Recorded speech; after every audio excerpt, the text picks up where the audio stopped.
Hello there, big boy. No. Hello there. Hello, little goober. How are you doing? You might wonder, why is she like that? Why does she look like that?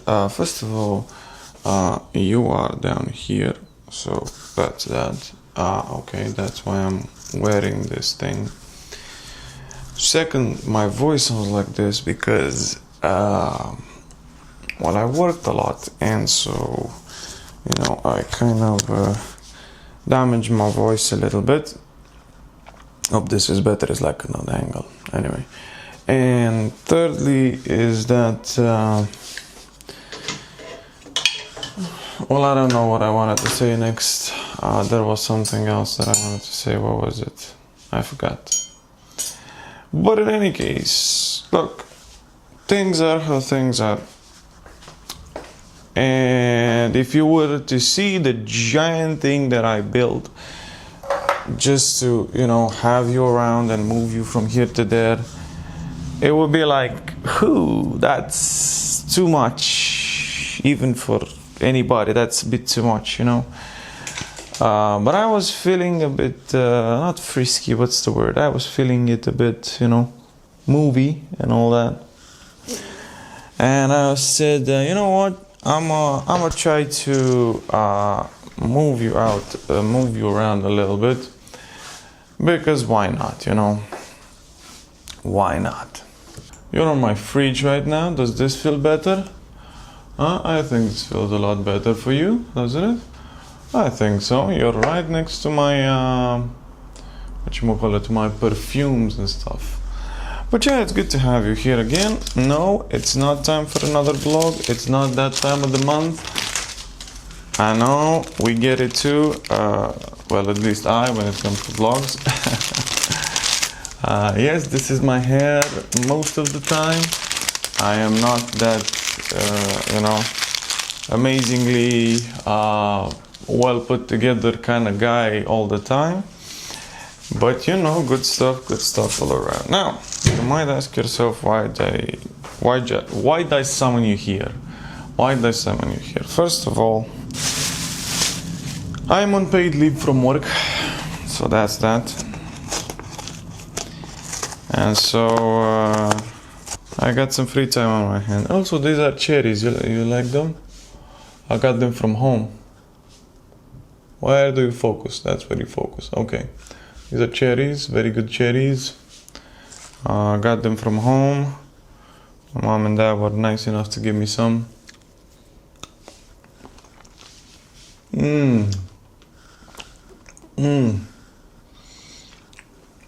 That's good. Yeah. That's really good. Anyway, I ain't here to waste your time. And I definitely ain't here to waste mine. Maybe I am, maybe I'm not. Who knows? What I do know is that I decided to start this Hoover, whatever. I don't know. Sometimes I'm trying out words to see which one comes out. And sometimes none of them come out. Sometimes no words are properly coming out of my mouth the way they're supposed to, and it's just sounds. And so, yeah, that's how it happens sometimes. Not all the time, but sometimes. But you might ask yourself, why have we been summoned here? Where are you from? No, I was asking a bug because I saw a bug. And now that I've seen that bug, I'm wondering, is this still good? Looks pretty good. But I'm gonna put it in the air fryer a little bit, so be right back. Now, I'm back. You might ask yourself, what are we doing, Dan? What are we doing, Dante? What's it gonna be today? What you will call us today for? Let's go into my pantry. Let's see which, should I just go for this one? No. Should I just go for cherry jam, that one? It might be a good idea. it's a bit crammed in here. We don't have a lot of space, but it's nice that it's here. Now let's take it from the top. The 40 Laws of Power by Robert Greene. Read that one. It took me about half a year to read it. Not because I didn't want to finish it. It was because it was quite long and it took me a long time to read it, okay? There's a lot of words, there's a lot of things in it, and you get tired. I don't know about you, but sometimes I get so tired while reading. Now, if you know anything about the 40 Laws of Power and you haven't read it, you probably have the opinion of, oh, the 40 Laws of Power, that's a dangerous book. People in prison read it to control the guards and mind control and bend you to their will and whatever. Now, one thing I'm of the opinion of, my opinion is of, anyway, a specific object is not dangerous. The intention behind the usage of the object is dangerous.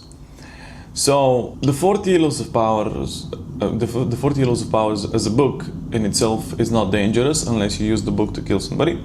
The Bible is in the same category. Not that I'm, trying to blaspheme or anything, but the Torah, the Talmud, they're not dangerous. Okay, the Islamic teachings, those are not dangerous. The Confucianic writings, the Hindu scrolls, the the Taoist scrolls, the Buddhist scrolls, those are not dangerous. Okay, the Ethiopian Bible is not dangerous.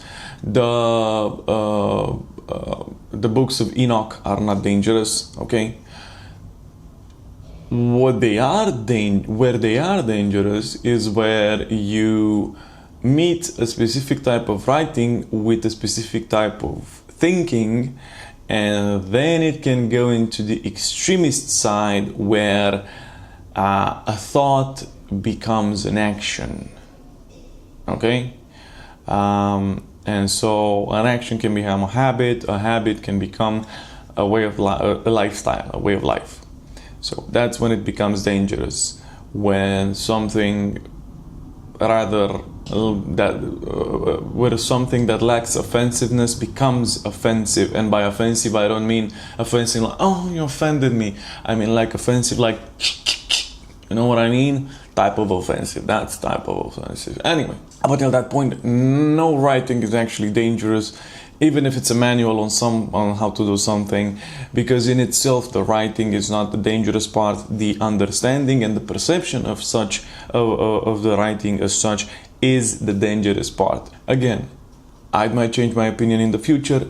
For this moment, that's my opinion.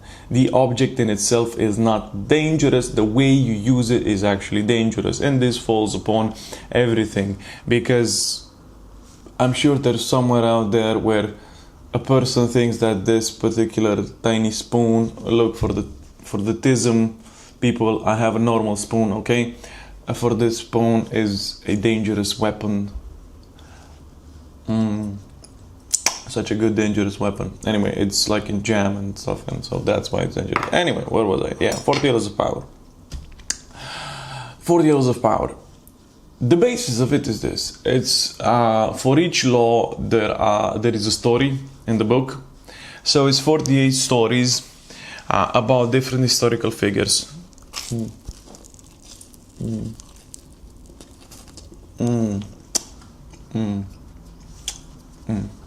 That's good.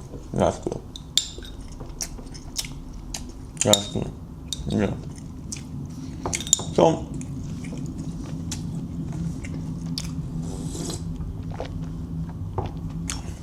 Shabbat.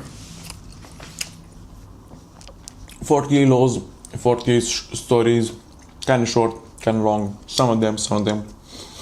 And there's explanations, there is different perspectives on the laws and what happened. So what Robert Greene does is tell these stories, tells an explanation of the story, tells what to take from the story, basically. Now, if you're interested in history, as yours truly is, you will find this book a delight. indeed, it shows different ways different people manipulated other people and influenced other people and control other people. There are some points which are very good in surviving, in getting out of bad situations. In one law that I really liked is do not associate yourself with toxic people or losing people or something. It basically just says, do not take unto yourself the burdens of somebody that is living a toxic life, because they will drag you down. And the comparison I'm always making when it comes to this, it's something that my mom actually kind of hammered into me at a young age. It's just, it says something like this: it's easier for somebody that stands on a table to be dragged down to the floor than for somebody on the floor to be dragged on the table. Okay? That's a good way of putting it.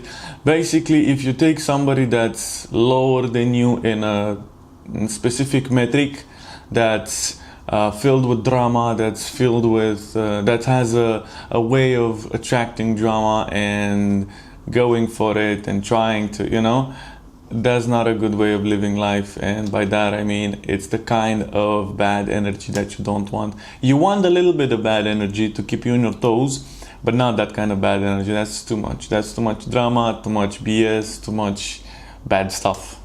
Okay? BS, don't stand for bad stuff, but that's a good comparison right there. Anyway, 48 Laws of Power, 48 stories about different events in history. It's a good read. It's a good listen if you want to go for the audiobook version. It presents interesting perspectives. It does make you feel a lot smarter. It does improve your perspective, at least in my opinion. It does improve your perspective about a lot of things. It makes you think about how you can incorporate a lot of things in your life and which of the rules feels more natural to you. That's how you should take it. Don't go around like I should apply every single rule and win and whatever. No, you don't have the opportunity. You don't have the chance to apply every single rule, okay? You're not Otto von Bismarck next to the king, close into the circle and biding your time to, take over the Austrian Empire and do a lot of stuff. That's not how it works, okay? That's not how it works. You're not that person. You're not that guy, okay? You could be, but in due time. Okay, you're not the advisor of Napoleon to go around doing stuff. So keep that in mind. Now, you should keep in mind the book is more interesting when you view it as a means to an end, that maybe somebody's doing some of those to you. Sorry about that. I had to sneeze. Keep in mind that maybe somebody else is putting those laws in effect on you, either willingly or unwillingly, or knowingly or unknowingly. You do the math on that one. You catch on. Let me just take another bite right here.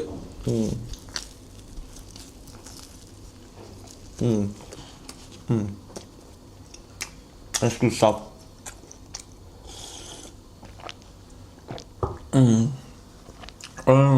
That's good stuff. Yeah. Keep in mind, I just woke up, okay? And I had to set all of this up. So, cut me some slack. Now, that's the 48 Laws of Power. That's Robert Greene. Good stuff, good read. But for the most part, that's what I'm saying is, you get what you get, okay? The stories are very nice to read. It's a good way of going through it. So if you want to go through it, go for it. If not, that's up to you. Just a way of sorry if it will disappoint if you wanted to do, manipulate people and do stuff. That's not how it works. You need to be a certain if you're manipulating people and doing all that and controlling, you don't need the books. That's just who you are. You can, as a person, just become more aware of it, but you yourself can just start doing that. Okay? It's not like something, oh yeah, I read this book and now I'm maestro. No, it doesn't work like that. If you've been doing it, if you know how to do it, just do it like responsibly, if that helps. I know that for the people that are addicted to controlling other people, it's a reflex, and they're sometimes doing it unknowingly, and it's more of for them is more the thrill of the ride than it is the destination, you know.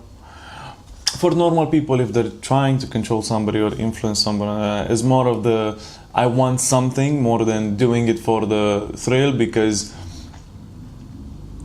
they have a conscience more than they want to, you know, control people and do all that. Anyway, that's how I view it. That's how I know it. That's how I've seen it. Apologies about that. That's how I've seen it. So that is the 40 Hills of Power. Now, let me try and remember what I read after that.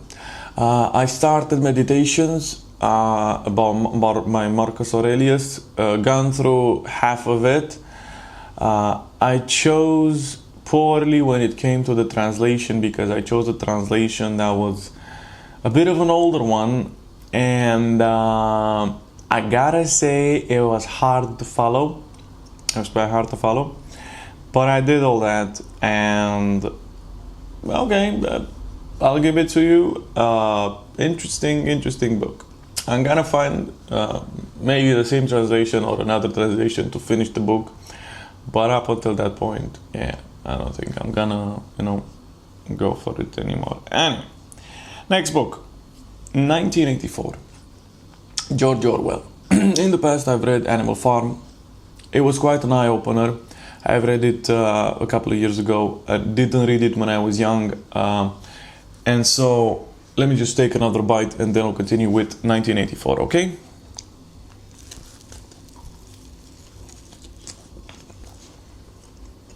That was a good bite. So yeah, 1984, George Orwell.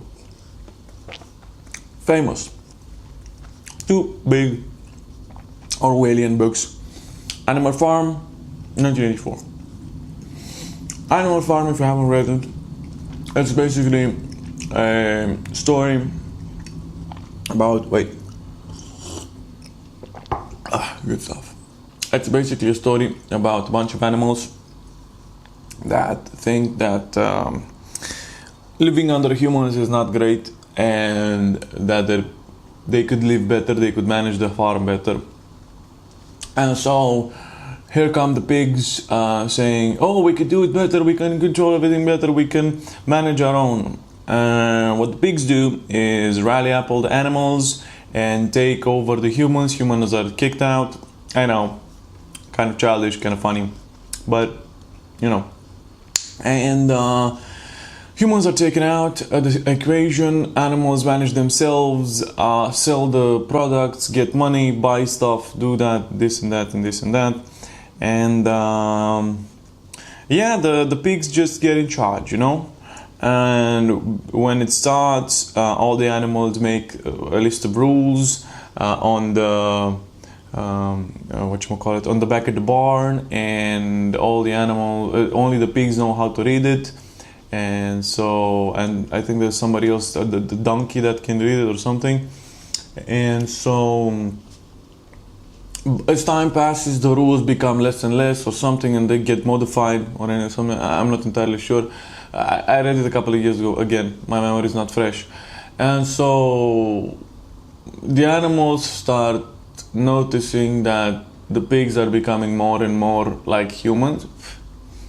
And the way they rule with the dogs and all that, with the big scary dogs, seems more like the way humans managed the farm before. And so they feel oppressed again, and the rule was all animals are created equal. No, all animals are equal. That's what the rule was at the beginning when it was implemented. You got different parties, and they fight for power, of course. In the pig side, of course. That's how it was. And so, by the end of the book, I'm gonna give you a bit of spoiler. The rule that all animals are equal becomes all animals are equal, but some animals are more equal than others. That's how the rule goes down. And so by the end of the book, the animals cannot make the difference whether the pigs are humans or they are still pigs or what's happened. Because they look the same, they dress the same, they start doing the same things, they start drinking coffee, they start watching TV, they start reading, and they're doing the same habits as the humans have before. And so they cannot discern between the pigs that help them out of that situation with the humans, or the humans that were actually at fault for their situation. And so the whole book is basically an allegory for the Communist Party in Russia. That's how Orwell put it. And I can see the way it goes. For me personally, my personal opinion is basically this. Regardless of party, regardless of mannerisms, regardless of base political doctrine, all political parties become this. Be it democratic, liberal, republican, be it social, be it fascist, be it hopeful, be it populist, be it workers, be it industrialist, be it capitalist, be it whatever, religious, theocratic, whatever it is. Once they get into power, once they get into power and stay into power for long enough, then it becomes the problem. That's how I see it. That's how it goes. Because sooner or later they become addicted to the lifestyle more than the power, more than the doing good stuff for the people. And that's just how it goes. All the people want, the actual normal people, is to work less, have more free time, and enjoy their free time more, and have ways of enjoying it. All that the people in power want, and that this is not even referring to the book, all the people in power want is to make you more in debt, work more, have less free time, have less free thinking, just be a machine for the machine, so that they can do whatever they want. That's basically how it goes. Okay? That's just basically how it is. That's Animal Farm. A quick parenthesis besides the point. 1984, George Orwell. Read that last winter. Let me just take another bite.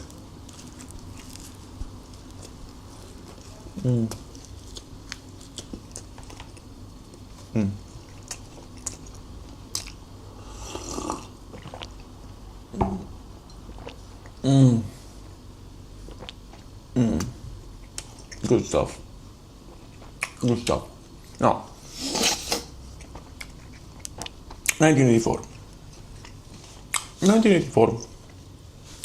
The story is quite simple. It follows one character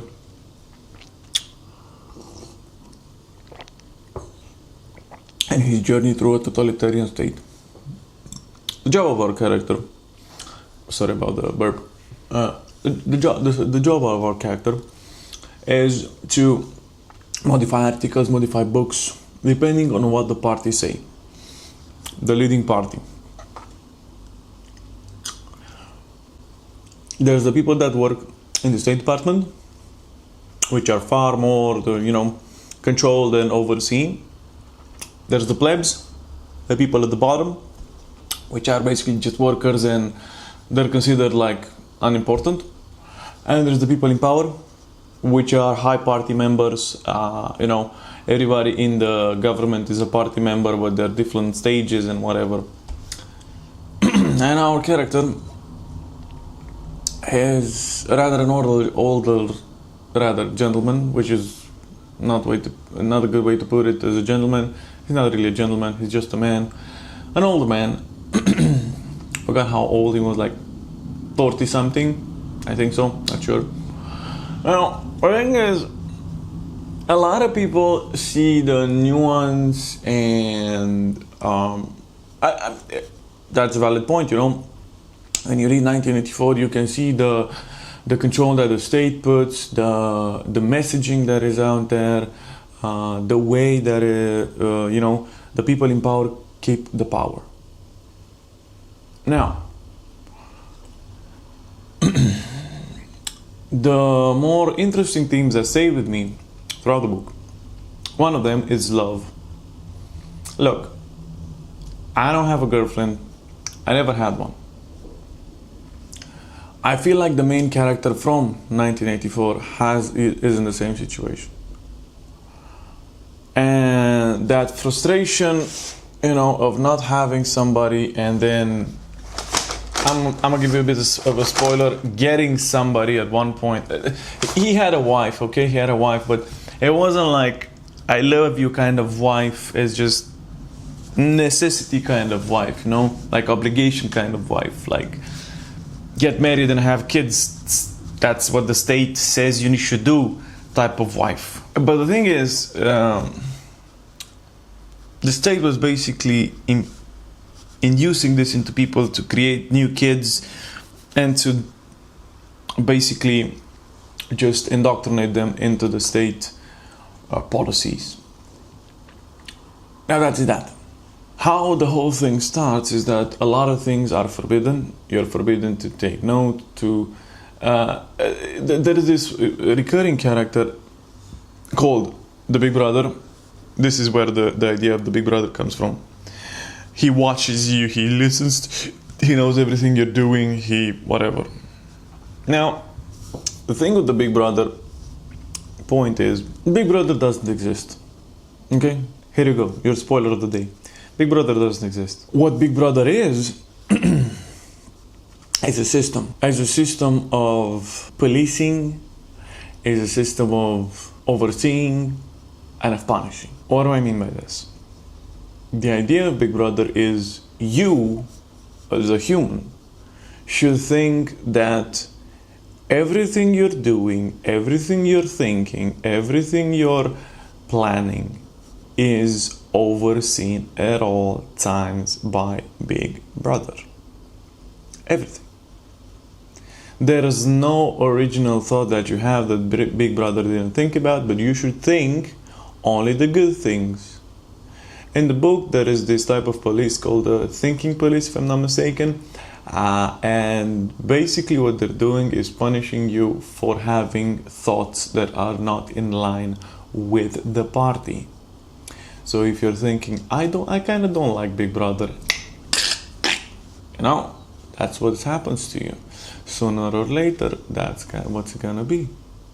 One of the stupider characters, minor, but still in the book, gets arrested because in their sleep they uttered the words, I hate Big Brother, and their children denounced them to the thinking police, and so they got, locked up and re-educated. That's how it goes. Now, in this world, if you hate Big Brother, you're not killed. You are basically punished and tortured up until the point that you've got nothing else. Like, you hold nothing dear. The world is made to break you, to break every single hope that you have, every single want, every single intimate thing that you hold dear, everything. It's made to understand and destroy you to the most detailed level of destruction, and just rebuild you in such a manner that you love Big Brother. You love to be controlled. You love to be oppressed. That's how Big Brother works. That's the main point of Orwell when it comes, at least through my perspective of it, when it comes to 1984. Okay, sorry about that. Seems the camera stopped for a second. Anyway, going back to what I was saying. So yeah, that's how. Actually, that's a good moment for me to take another bite. Yeah. Yeah.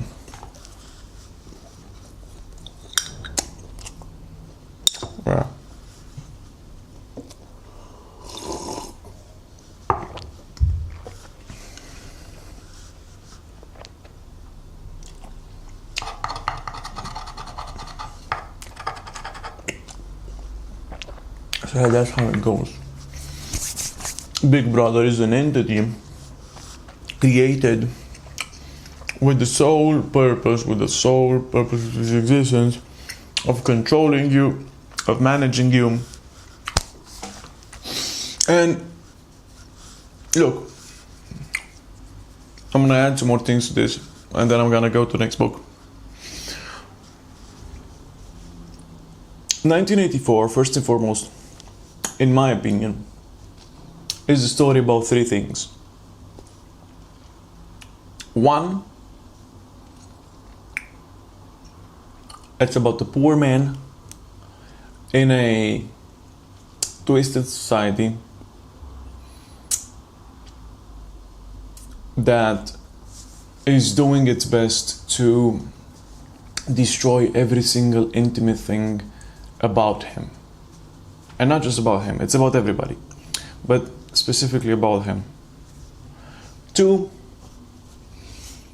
it is an unbelievably lovely love story.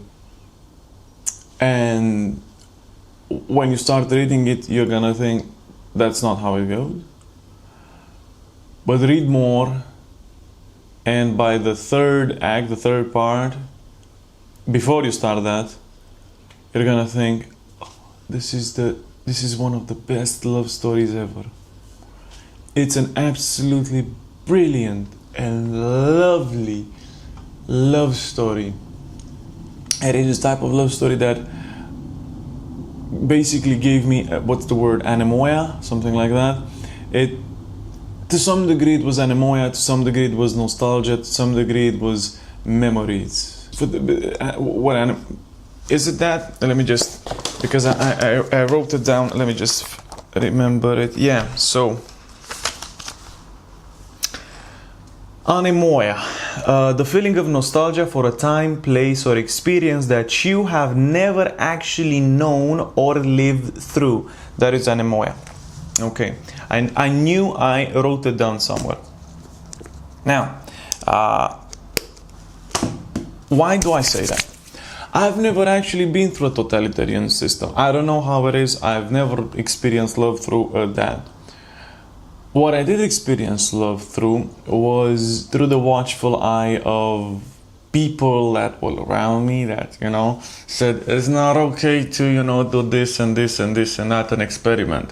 I've lived through, quite religious camps. If you've been there, you know how it goes.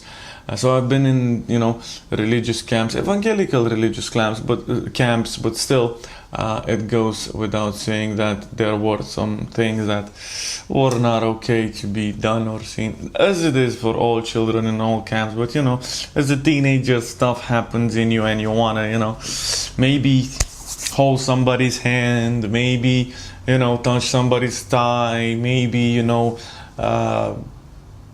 I have a vivid image in my head where we were all, it was me and this girl, and we more or less talked about stuff anyway on like rarish occasions, and we were it was one of the most romantic happenings of my life. It was, so what happened was, we were at the table and it was quite dark. It was like the camping site and whatever, and so she was sitting next to me, and we were quite close because there were a lot of people, and there was the table up here, and down there there were our hands, and so I would always keep one of my hands up like this or this anyway, and the other hand was on my foot, like right here, you know. And so what would happen would be we would stand there and we would be thigh to thigh, one next to each other, and that feeling alone was, ooh, it was like shivers down my spine, you know, that being so close together, feeling. It was through clothes, of course, we had clothes on, like normal people do, you know, but still, like having our feet like this, one next to each other, like intentionally pressed one next to each other. And I remember so vividly, we had our hands like one, like mine was like on my foot right here, and so hers was like on her thigh right here, and our little fingers just, what?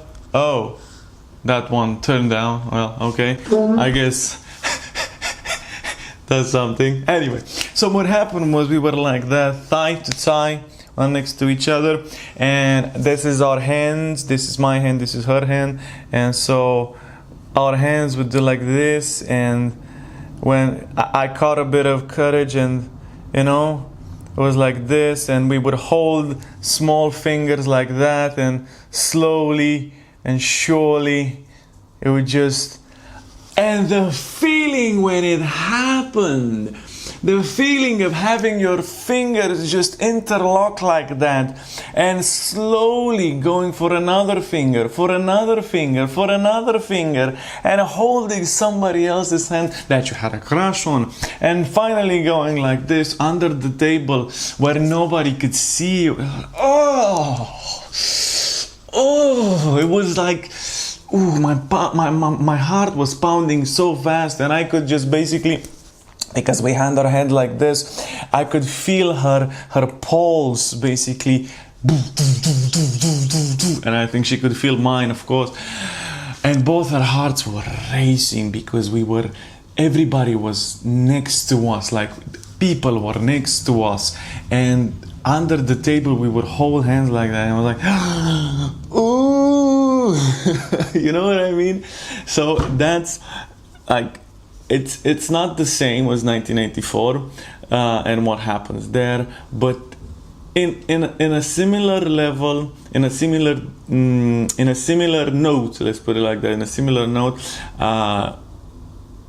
the characters, the male and the female that would start this relationship, a bit of a spoiler for those of you that, you know, haven't gotten there, would go through this dance together of small acts of stuff before going overboard and releasing all the it's happening, you know, all that. And so that's an absolutely lovely and amazing thing that would happen in the book. And every time they would meet each other and spend time in each other's presence, it would be so wonderful, so lovely, like your heart would be warm. And again, the feeling of anemoia that I felt was that to some degree in my life I could imagine myself in that position, and I had experiences that were similar to that in terms of love, and I would have loved for those experiences to turn into a proper, you know, something. They never did, and at my age I doubt I will ever have that again, and based on how, you know, current society works when it comes to love and all that, so again, I doubt I will ever go through that feeling again. And I know that I said I had a crush on Mark, but truth be told, I kind of got over that quite fast. And so, yeah, it was wow. Of course, you know, it's 1984, so the story doesn't stand like that. A lot of other things happen besides that. In my opinion, at least, and I don't know if this is alright or not, I agree with the idea that if you have a good thing, just keep it like that. If you can have a certain amount of forbidden things in your life based on the rules of society. Keep whatever it is that you have forbidden and keep it for yourself and enjoy it for yourself, okay? Don't go around parading stuff. Don't go around like, I need to change society for everybody so we can all just have stuff and do stuff and whatever. No, stop it. Stop it. You got a good thing going on. Why'd you gotta go and ruin it? If you go on a poker table and you have a risky hand, why bet all in for the 90% chance to lose when you could just play it safe and just cash out? Of course, in that particular world, how long would it have been for the, you know, everything to happen and like they to be caught and, you know, re-educated and whatnot? Who knows? But maybe it would have been longer than from the moment that the idea came to them to be to be revolutionaries and start looking for the book and start trying to change the world. If you got good love in your family, in your home, are you willing to risk that to change the world? That's my point. You know, that's the second part, the love part. Now for the third part and final part, and after this I'm gonna end with 1984 and we can move on to the next book. The third point is this. The party in 1984, the English soc, I forgot like what's it called. It's like social English, whatever. The political party in that book have a very interesting philosophy about power. Their philosophy about power is as follows. Power needs to be gotten just for the sake of power. Not for the sake of having stuff, not for the sake of controlling people, it's for the sake of power. So, Orwell tells us in the book that people that are searching for power, ooh, that's my second light. And that was the second light. Amazing. I guess that's a good way of, yeah.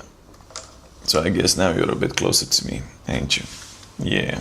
Well, I guess we should take a break and then we'll go back to what I was saying. So I'll see you in a little bit. And here we are at it again. Back once more, as they say.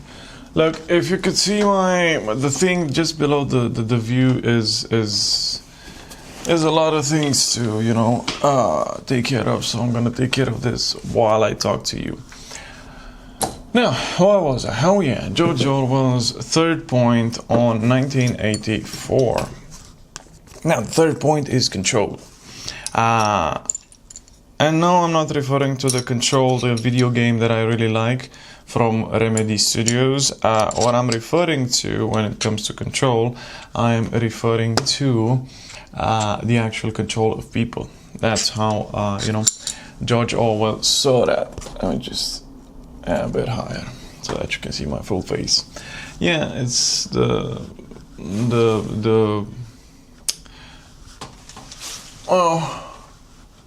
light from on the outside. So yeah,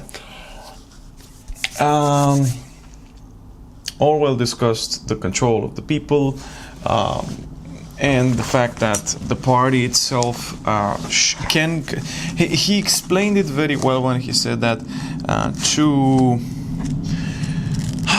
to have a successful party that is going to win every time, you need to create a means that your party should get control, should seek control more than anything else. So they should be loyal to Big Brother without a fault, and they should be obsessed with finding and obtaining and keeping control. That is how it goes. Now, in the third act of the book, the madness, which is to some degree the level of sanity of one of the characters, which will appear later. Well, he appears in the first part of the book, but you don't really figure out what is happening with that particular character, what is going on, what things are how he's testing, how he's measuring people and ideas and stuff. And the main character itself, the main character himself does some really big mistakes, because if you look close enough, you will notice this. At least I did. The world is created in such a way that every single one of your relationships, be it romantically, familiarly, friendshiply, and every single other, like acquaintances and respect to relation, everything is controlled in a minutely manner of ableism, if I can put it like that. It's I'm transforming. I'm becoming Slavoj Žižek.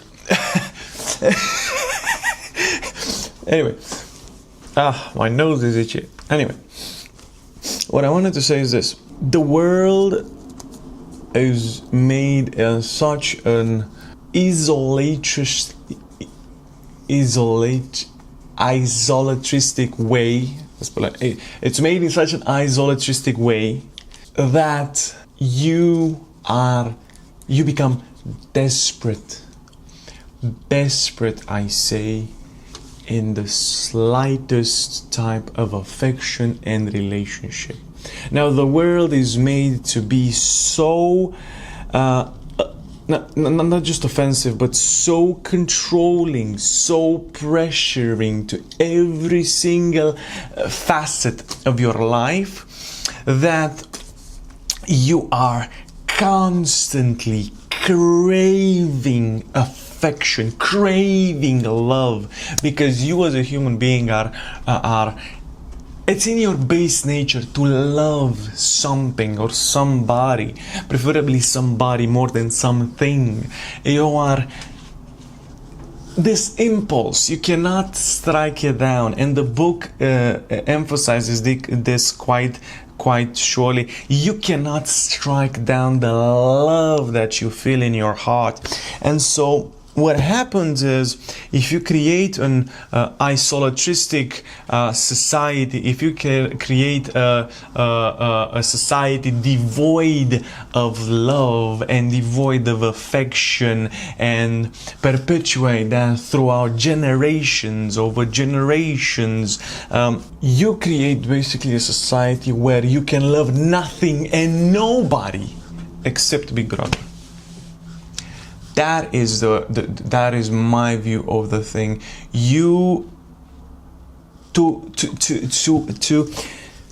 have power means to create the certain conditions to force the people to love you. There is this movie, which we'll call it, is it Goodfellas, or which one was it? I don't know. There's one line like, you can rule by love or you can rule by fear. The thing is, now that I don't have anything, I can just hold this with my hand. Okay. Now everything should sound 1,000 times better. But Now, no, wait. I wanted to do something else. Be right back. I'm back. Is that a spoon? Yes, it is. Does it sound a bit better? Does it look like I got something in the mail that's gonna come later, and it's like a mic for this. And anyway, I'm back. What was I? Yeah. Look, as I was saying, to properly hold power, you cannot destroy human nature. You cannot alter human nature to such a point that it changes what it is. And the idea for this is the point behind this is that you yourself, since you're trying to control people, you yourself cannot change that which you are. And even if you can, you cannot change it to that degree of destroying what makes you human, you know. And even if you can, you cannot do the same to all the other people. It's improbable. You need like it's too much work for one person or for one entity to do all over. That hence why even in the book itself, the constant war that is happening everywhere and the constant events that are taking place and being modified all the time, the changing of allies all the time, the changing of previous known information, the distrust that you have in your own memory just to please Big Brother and the party and whatever. All of those things are counter to the speculative base nature of the human animal, as they say. And so love in itself is part of that base nature which you cannot change, which you cannot modify. You can, of course, corrupt behaviors. You can, of course, do all that, but sooner or later the brainwashing stops working, and when that happens, violence incurs. You need a Pavlovian method to be applied over the previous social and psychological and educational programming to keep that facade going. Hence what happens to the characters. Not gonna spoil anything by the end, but to some degree, hence what happens. And to create such a perversion to alter everything. And you can see this going on in the book, especially in the last part where everything is turned upside down, and this actually happens where you got nothing else. You've got love in your heart that you want to give to somebody and that you want it to be reciprocated, but your environment is so toxic, so controlling, so corrosive that you've got nothing and no one else to love but Big Brother, but the system, but, the whatever. And by the end of it, it ends in somewhat of a similar manner to Animal Farm, in that it has a similar note, let's put it like that, a similar emotional note, okay? The resolution of the love story is as they say, a complicated one. By the end of the story, nobody even cares what the two characters are doing, and to some degree that's the whole point. As long as love can be corrupted and manufactured, it's an entire vision of perversion that can take place. and it's unsatisfying, and it's frustrating more than anything. It's frustrating, and it's your decision to do what you want to do with that frustration. And so yeah, it's what it's gonna be. And so that's how the story goes. Now look, I liked 1984. It was a very good book, and I still have not properly processed everything in it. I still need time to properly process everything in it, because it is true, you know, the level of perversion of love and attraction and hope that happens in that book, they are all true. They are all things that happen. They are all things that exist, and one cannot and should not ignore those. But yeah, extreme situations lead to extreme outcomes. One thing that I did take from the book is that if you have a good thing happening in your life, try your best to not ruin it. If you have a greater purpose, do it on your own. If you've got responsibilities such as a loved one or a family, don't go around pounding your chest and trying to change the world for somebody else's sake when they specifically asked you not to. Because if you gamble with the love of others, you will most likely lose. And in the rare cases in which you don't lose, I bet you will get addicted to the feeling of betting itself, and you'll go for even higher stakes, and sooner rather than later you'll lose. So, you know, try your best to hold on to and enjoy as much as possible the things and the love points that you have in your life. That's how I see it. That's how I think it should be. But of course, I'm somebody who doesn't have a relationship and doesn't know a lot about that area, or things that they do not know a lot. Truth be told, I am pretty sure I got this whole thing figured out. As long as you got the right person, you ain't got any issues moving forward. So that is that. Now, wow. That was 1984. Along with a little bit of Animal Farm and the 48 Laws of Power. Now, those are 3 books, 2 books more, to be more precise. And so I'll move on to the next books that I've read in a different video, because I think this took already quite a long time, so we can cut this here. Anyway, I'm gonna continue like right after this to talk about that. And I'm gonna take each book,